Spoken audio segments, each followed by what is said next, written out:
আরে আমাদের শাইখুত তাফসীর আল্লামা মাহমুদ আলী লাহোরী রাহমাতুল্লাহ আলাইহি বড় আকাবির ব্রিটিশ বিরোধী জিহাদের অন্যতম সিপাহ সালার যখন গ্রেফতার হয়েছিলেন ব্রিটিশদের হাতে, তাকে নির্যাতন করা হয়েছে প্রচুর পরিমাণে। অবশেষে নির্বাসন দেওয়া হলো এমন জায়গায়, শীতের দিনে বরফ পড়ে, তুষারপাত হয়। এক পর্যায়ে একদিকে তো কাপড় চোপড়ও পর্যাপ্ত দেয় নাই, আবার বরফ পড়ছে, কতক্ষণ টিকতে পারে, অজ্ঞান হয়ে পড়ে গেলেন। গার্ড ভাবলো মারা গেছে, অফিসারকে জানালো, অফিসার বলল ভালোই হয়েছে, আপদ বিদায় হয়েছে, আমরা ফাঁসি দিলে আন্দোলন হতো, একা একা মরলে আন্দোলনের কিছু নাই, ভালো হয়েছে। পরবর্তীতে যখন সূর্য উঠলো, ধীরে ধীরে বরফের প্রভাব কমতে শুরু করলো, এবার গার্ড হঠাৎ দেখে আস্তে আস্তে করে চোখ নড়ছে।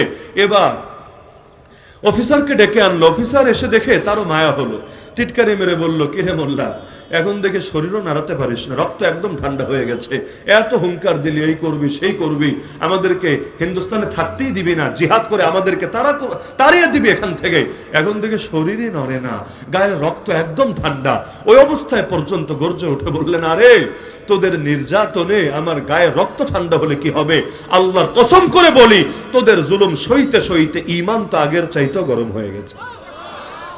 সুতরাং দ্বীনের জন্য অবদান রাখতে তো কোনো কিছুর দিকে তাকানোর সুযোগ নাই, কারণ দ্বীনের জন্য অবদান এত বেশি রাখতে হবে, জান্নাতে যত বড় মাকাম লাগবে